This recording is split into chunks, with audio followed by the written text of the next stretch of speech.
સાબરકાંઠા જિલ્લામાં લોકસભાની ચૂંટણી બાદ બદલીઓ કરવામાં આવી હતી। સાબરકાંઠા જિલ્લામાં લોકસભા ચૂંટણી બાદ બદલી કરાઈ હતી, જેમાં જિલ્લામાં પીઆઈ તથા પીએસઆઈની આંતરિક બદલી કરવામાં આવી હતી।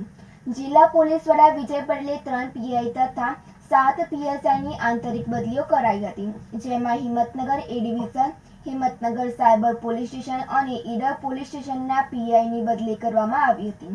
Himmatnagar city traffic, Idar police station, Himmatnagar એ ડિવિઝન, હિંમતનગર નાયબ પોલીસ અધિક્ષક, ઈડર નાયબ પોલીસ અધિક્ષક, જાદર પોલીસ સ્ટેશનના પીએસઆઈની બદલીઓ કરાઈ હતી। સુરેશ થોરી સાથે Tanisha Parmar, city news, Himmatnagar.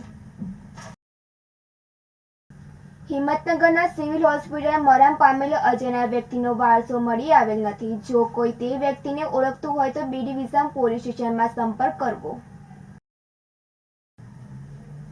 Himmatnagar B division police station અકસ્માત મોત નંબર 6/2024 તારીખ 27/5/2024 સીઆરપીસી કલમ 174 મુજબના કામે મરણ જનાર અજાણ્યો પુરુષ ઉંમર વર્ષ આશરે 30નો કોઈ પણ કારણોસર બીમાર પડતા હિંમતનગર ટાવર સર્કલ પાસે 108 મોબાઈલ વાનમાં સારવાર સાથે હિંમતનગર સિવિલ હોસ્પિટલ ખાતે દાખલ કરી તારીખ 27/5/2024ના 12:30 વાગે સારવાર દરમિયાન મરણ ગયેલ હોય, જે અજાણ્યા પુરુષનો કોઈ વાલી વારસદાર મળી આવેલ નથી।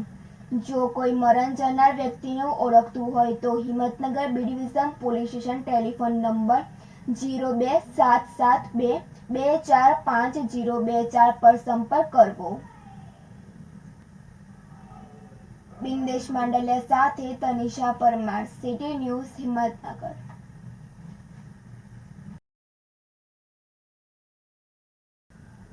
હિંમતનગર પોલિટેકનિક કોલેજ પાસે આવેલી સફોલ હોસ્પિટલમાં એક મહિલા પૈસા જમા કરાવવા માટે આવતા ત્યારે અજાણ્યાએ 30,000 રૂપિયા સેરવી લીધા હતા।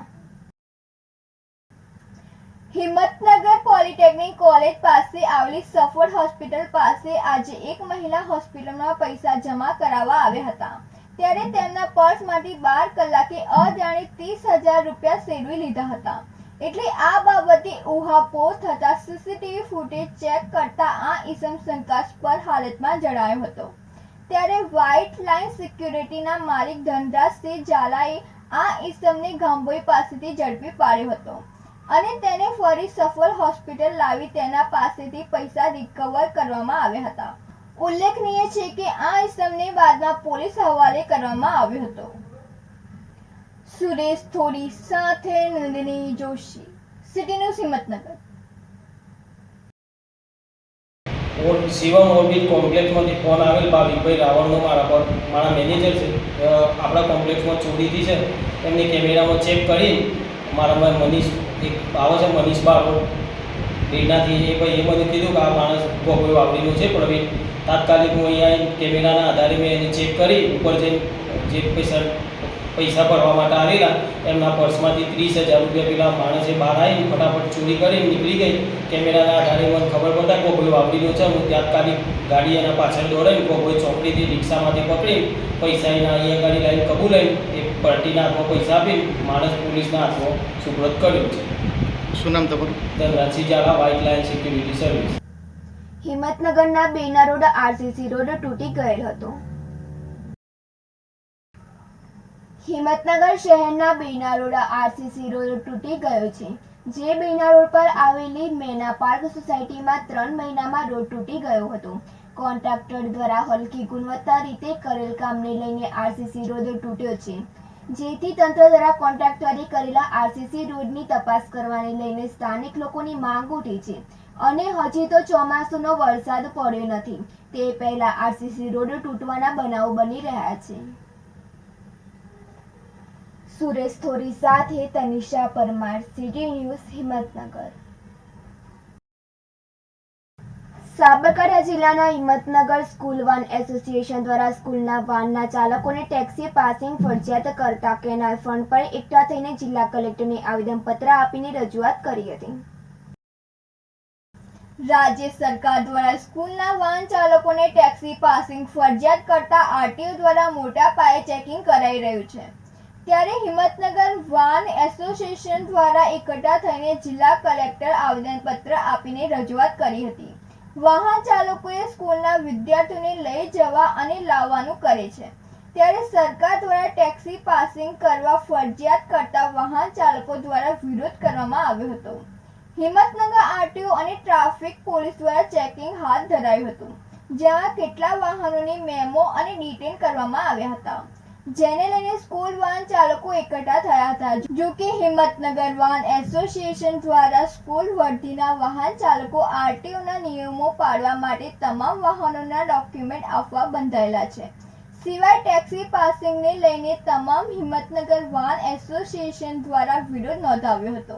જો કે આગામી સમયમાં માંગ નહીં સંતોષાય તો ગાંધી ચિંધ્યા માર્ગે આંદોલન કરશે. સુરેશ થોરી સાથે નંદિની જોશી, સિટી ન્યૂઝ હિંમતનગર. સરકારથી અમારી એક જ માંગણી છે કે જે સ્કૂલોની અંદર અમે પ્રાઇવેટ પાસિંગની ગાડીઓ ફેરવીએ છીએ અને વર્ષોથી ફેરવતા આવ્યા અને એમનો રોજગારી ચાલે છે, એમના ઘર પરિવાર ચાલે છે અમારા.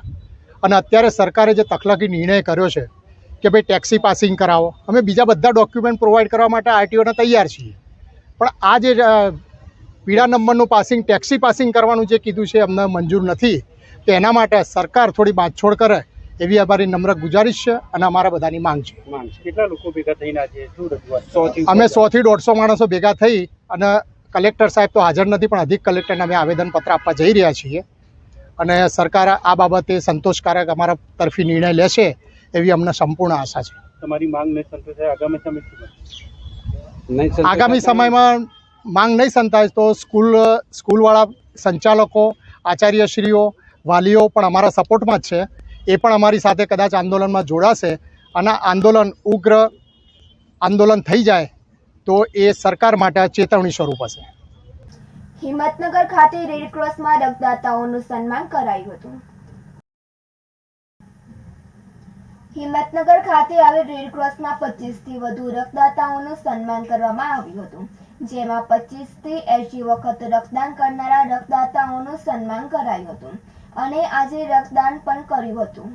ત્યારબાદ સન્માન સમારોહમાં ઉપસ્થિત મહેમાનોએ રક્તદાન વિશે પોતાના વિચારો રજૂ કર્યા હતા અને રક્તદાતા સન્માન કાર્યક્રમમાં મહેમાન તરીકે આવેલ CDHO દર 3 મહિને રક્તદાન કરવાની જાહેરાત કરી હતી.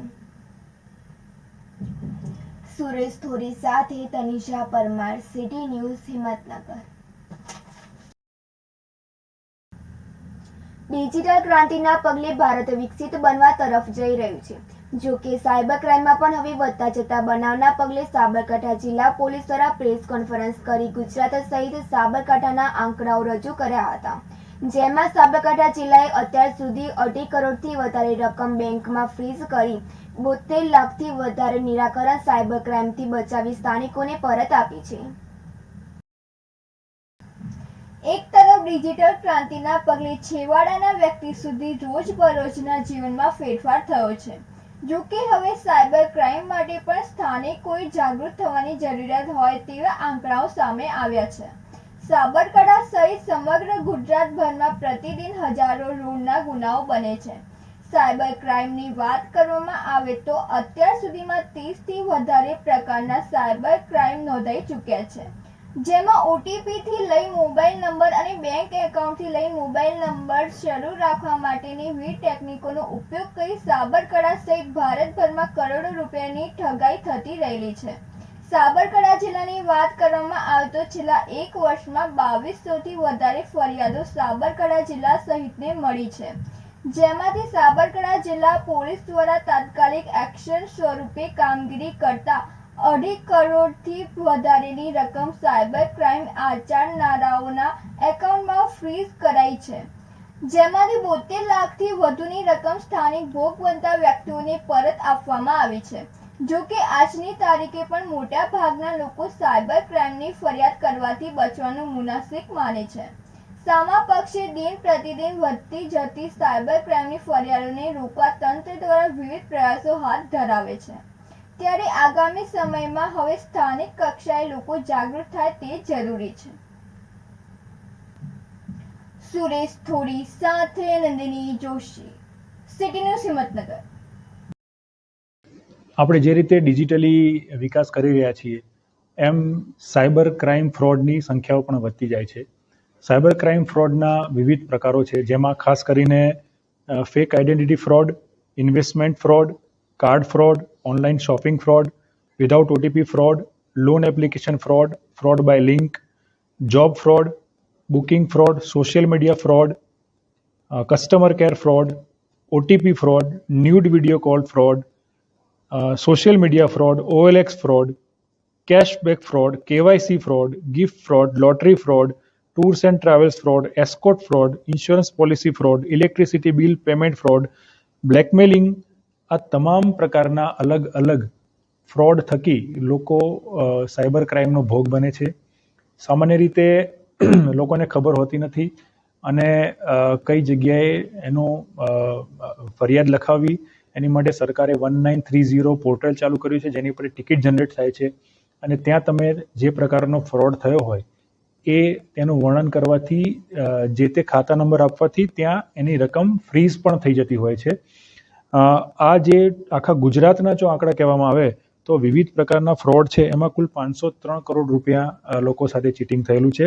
એમાં સૌથી મોટું જે ફ્રોડ છે એ ઇન્વેસ્ટમેન્ટ ફ્રોડ છે, જેમાં લગભગ 250 કરોડ રૂપિયાની આસપાસની રકમ ફ્રોડમાં લોકોની ગયેલી છે. સાબરકાંઠા જિલ્લાની વાત કરું તો 1930 ઉપર અત્યાર સુધીમાં 2200થી વધારે કોલ આવ્યા છે, જેમાં ટિકિટ જનરેટ થઈ છે અને 2.51 કરોડથી વધારે અમે રકમ બેંકમાં ફ્રીઝ કરાવી છે, જેને અનફ્રીઝ કરાવવા માટે અને જે ભોગ બનનાર છે એના ખાતામાં પરત અપાવવા માટે પણ કોર્ટની કાર્યવાહી ચાલુ છે, જે પૈકી 72 લાખ રૂપિયાની રકમ અમે કોર્ટમાંથી પરત પણ અપાવી છે. મોટાભાગના ફેક આઈડી અને વિવિધ લોકોને ફરિયાદ કરવાનું ટાળતા હોય છે. હા, એમાં ફરિયાદ નહીં કરવાના મોટા ભાગના કારણો એવા ધ્યાને આવ્યા છે કે કદાચ કોઈ 5-7 હજાર કે 10,000 રૂપિયાની સામાન્ય રકમનું કોઈ ફ્રોડ થયું હોય તો એની માટે પોલીસ કેસ કરવો, ત્યારબાદ કોર્ટમાં જઈ અને એપ્લિકેશન કરી, વકીલ રાખી અને એની માટે રિફંડની માંગણી કરવી, એ પ્રોસિજર લાંબી અને ખર્ચાળ હોવાથી સામાન્ય પ્રકારના ફ્રોડમાં લોકો ફરિયાદ કરવાનું ટાળતા હોય છે. પરંતુ 1 લાખ, 2 લાખ અથવા એનાથી પણ વધારે ફ્રોડ, ઇવન 50,000થી પણ વધારે ફ્રોડ થયેલો હોય એવા કેસમાં એ લોકો FIR પણ કરાવે છે. અમે FIR કરી, ઇન્વેસ્ટિગેશન કરી અને રકમ તો તમામ કેસમાં અમે ફ્રીઝ કરી નાખીએ છીએ, પરંતુ જે રિફંડ લેવાની વાત છે એ અમુક કેસમાં અરજદાર આગળ આવતા નથી, પરંતુ અમે એને એન્કરેજ કરી અને એ પણ કાર્યવાહી કરીએ છીએ. મોટાભાગે પેલા ન્યૂડ કોલના કારણે પણ લોકો વધારે છેતરતા હોય છે, એના માટે કોઈ અવેરનેસ માટે કોઈ આપના માધ્યમથી તમામને એવું કહેવા માંગીશ કે ગુજરાત સરકારે વારંવાર આ વસ્તુની વાત કરી છે કે ન્યૂડ કોલ બાબતે આપને જો કોઈ પ્રકારનો ન્યૂડ કોલ આવે તો સહેજ પણ ગભરાયા વગર પોલીસનો સંપર્ક કરો. અમે એમાં ચોક્કસ ગુનો દાખલ કરીશું. આપની આઈડેન્ટિટી પણ અમે જાહેર નહીં થવા દઈએ અને એમાં આપનું જે બ્લેકમેલિંગ થતું છે એ પણ નહીં થાય અને આપના થકી જો આ ગેંગ પકડાશે તો બીજા લોકોનું પણ આનો ભોગ બનતા અટકી જશે. એટલે એ અવેરનેસ માટે પણ આપના થકી હું તમામને અપીલ કરું છું.